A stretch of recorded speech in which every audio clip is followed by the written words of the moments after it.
মূল জায়গা হচ্ছে ফিলিস্তিন। শেষ জামানার সবচেয়ে ইম্পর্টেন্ট জায়গা হচ্ছে প্যালেস্টাইন।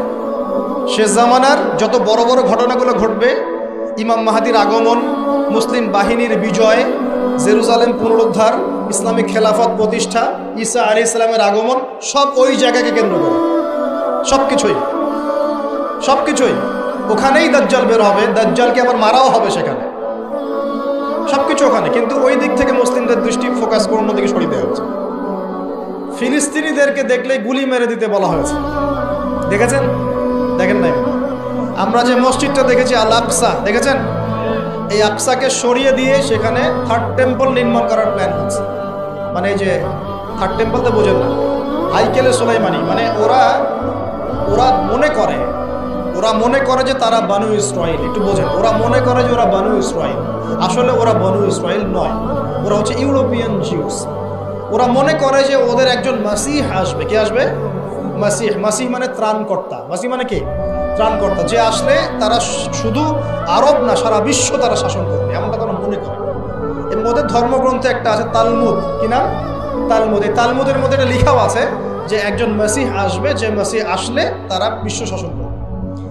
বাস্তবতা হচ্ছে ওই মাসিহ এসেছিলেন, আসেন নাই? ওই মাসিহ সত্যি এসেছিলেন, কিন্তু তারা তাকে চিনতে পারে নাই। সেই মাসিহের নাম কি? নবী ঈসা আলাইহিস সালাম। আমরা বলি না মাসিহ ইবনে মারইয়াম, আমরা বলি না ঈসা আলাইহিস সালামকে আল্লাহর মাসিহ না, ত্রাণকর্তা। ঈসা আলাইহিস সালামকে তারা চিনতে ব্যর্থ হয়েছে এবং তাকে তারা হত্যারও চেষ্টা করেছে, কিন্তু আল্লাহ রাব্বুল আলামিন তাকে উঠিয়ে নিয়েছেন কোথায়? আল্লাহর কাছে। ওয়ামা ক্বাতালুহু ওয়ামা সালাবুহু, তারা তাকে হত্যাও করে নাই, ক্রুশবিদ্ধ করতে পারে নাই, বরং আল্লাহ পাক তাকে বাল রাফাআহুল্লাহু ইলাইহি, আল্লাহ পাক তাকে তার কাছে উঠিয়ে নিয়েছে। তো বিষয়টা কি দাঁড়ালো? ওরা মনে করে যে ওদের একজন মাসিহ আসবে, যেই মাসিহ আসলে পরে তারা সারা বিশ্বটাকে শাসন করবে। ঠিক আছে? কারা শাসন করবে? জিউসরা। যারা মনে করে ওরা বানু ইসরাইল, আসলে তারা বানু ইসরাইল নয়, তারা ইউরোপিয়ান জিউস। এখন ওরা চায় এই মসজিদ আকসাকে সরিয়ে দিয়ে ওখানে হাইকেলে সুলাইমানি নির্মাণ করবে। এটা কি? সুলাইমান আলাইহিস সালামের সময় তারা যেমন বিশ্ব শাসন করেছিল না, মনে আছে? সুলাইমান আলাইহিস সালামের সময় এত দাপট ছিল তখন। সুলাইমান আলাইহিস সালাম যখন বলতেন যে বাতাসকে যায় ফ্লাই করতে, তখন এই সিংহাসন বাতাসে ফ্লাই করা শুরু করতো না? সুলাইমান আলাইহিস সালাম যখন জিনদেরকে বলতেন এই কাজ করো, জিনরা ওই কাজ করতো।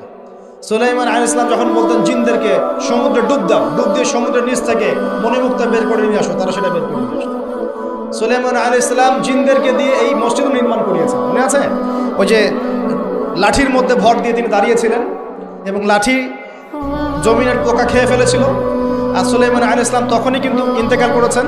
যখন পড়ে গেলেন তার দেহটা, তখন জিনরা বলেছিল যে আমরা যদি জানতাম যে সুলাইমান মারা গেছে তাহলে এই শাস্তি ভোগ করতাম। আছে না কুরআনে? তো সুলাইমান আলাইহিস সালামের সময় তাদের এত ক্ষমতা ছিল